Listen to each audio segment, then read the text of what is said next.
now. I think it's very important for me to do exactly that and not be distracted or put too much focus anywhere other than what it is that I'm doing now. My fire is burning, and my fire is big. You can throw whatever you want in there for it to burn and for it to get bigger. Oh, Acho, Cowboys doing too much talking here? Man, them Cowboys doing a little too much chirping, Marcellus. Ooh. They're doing too much chirping because, to their credit, to Jerry Jones' credit, let me build him up first. Yes, he has built an empire. Not necessarily on the field, but he has built an empire as far as the Cowboys brand. For 2 years, 2016, 2017, I worked in Dallas. I worked for the Cowboys in that media department. I worked at the Star.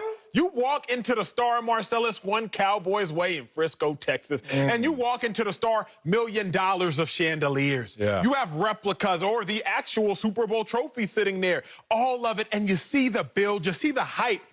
But the problem is, the Cowboys have been living off of hype since I was born.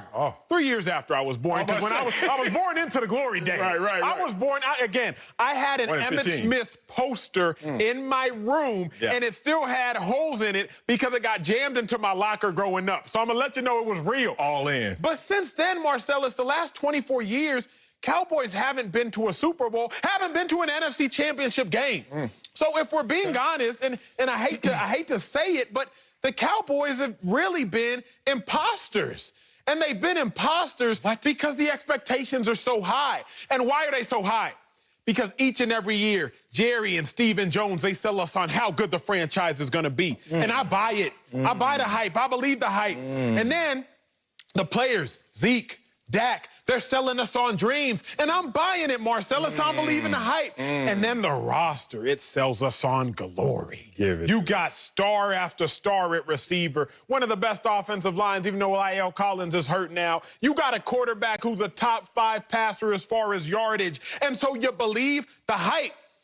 But then if the devil's in the details, the Cowboys only have 3 meaningful wins in the last 2 decades. 3 playoff wins. That is a problem, Marcellus. So, yes, they're doing too much chirping because they're not doing enough winning. They're not doing too much chirping. They're not doing too much talking. Sir. What you're doing, and you're trying to really show it, is having buyer's remorse because you keep buying the hype. You know, Emmanuel Acho takes 30 seconds of clips that were spread out over 3 different months and says they just can't stop talking about how good they are. Wow, what a classic case of selective perception by you, Acho. And I didn't think you would fall into that sunken psychology. You're the out-of-towner, and I live here in L.A., born and raised. I seen the Stars from 3rd grade.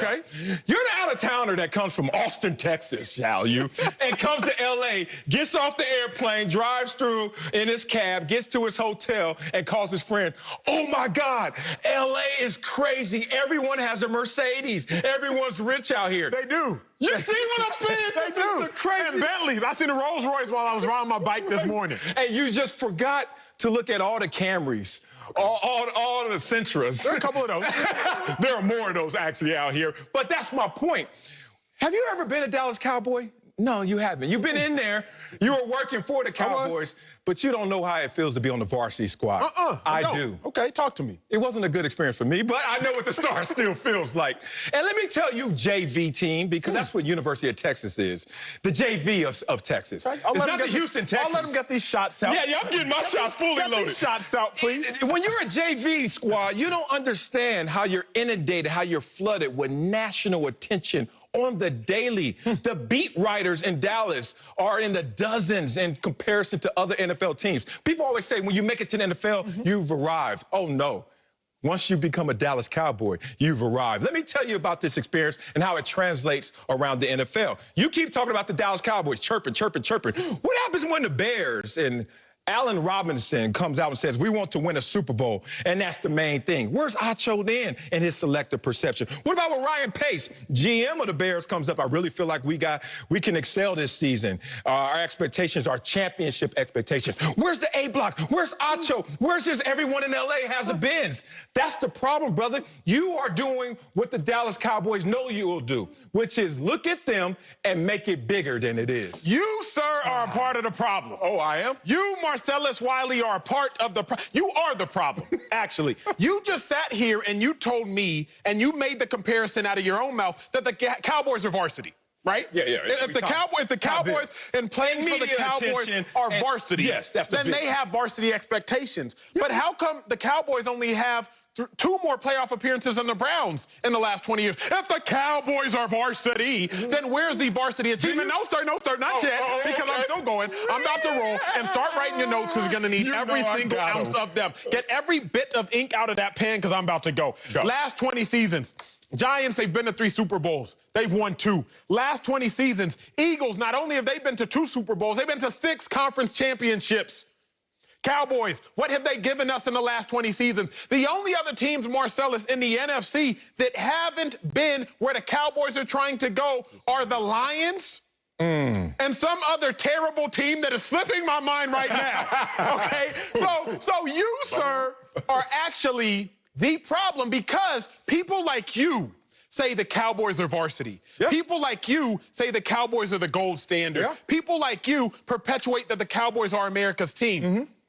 While the Cowboys are greatness, they embody that because of what Jerry Jones has done with that brand and what Jerry Jones has done with that team. The Cowboys and their expectations let us down every year. Dak Prescott, what was he last year? He was 8-8.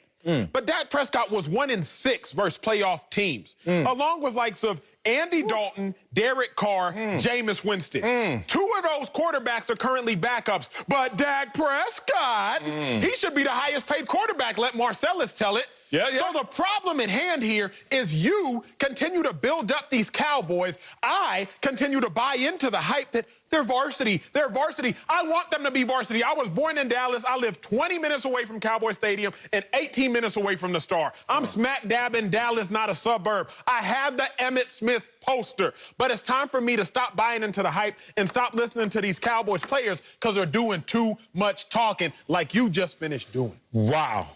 It's amazing that the Cowboys are guilty of doing what every single team in the NFL does in the offseason, which is win the offseason. And the Cowboys do it, all of a sudden, you take it and make it grander than it is because they're the Cowboys. You're putting more shine on it just because they're the star. And you know what? It's amazing to me that I'm working with such a youngster because that's a testament to how great you are, how fast you hit the ground running. You're 29 years old, right? Yes, sir. And right now, when it comes to historical data, I notice you say a lot in the last 20 years. In the last 20 years. Because, brother, maybe you ain't been here long enough to know how long the Cowboys have been rolling. And let's talk about the Cowboys when Jerry Jones first purchased them. What were they, 1-15? Yeah.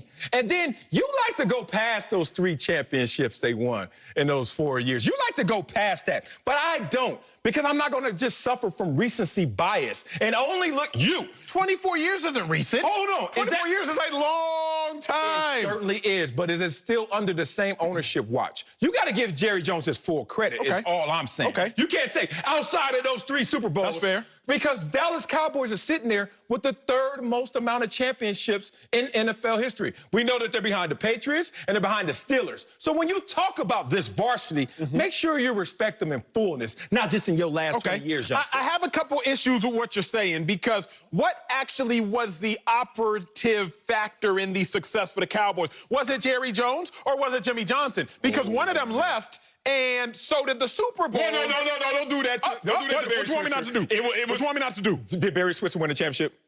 Okay, he got one. He got one. And I'm probably 2.5. But let's get back to the point because here's my real issue with what you're saying.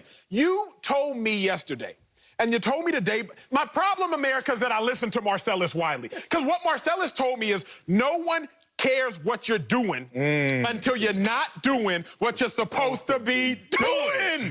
Marcellus, you told me that. So nobody cares that Jerry builds Jerry World, AT&T Stadium. Nobody cares that you have a $1.3 billion facility. You got what?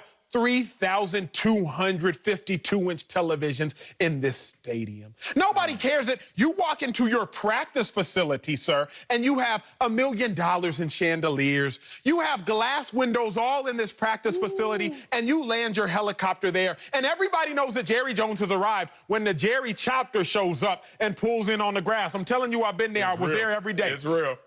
Nobody cares what you're doing until you're not doing what you're supposed to be doing. Jerry Jones, you're doing so much extra stuff. You got a radio show every week you be on. These other GMs don't, Marcellus. Browns GMs, Redskins, they don't.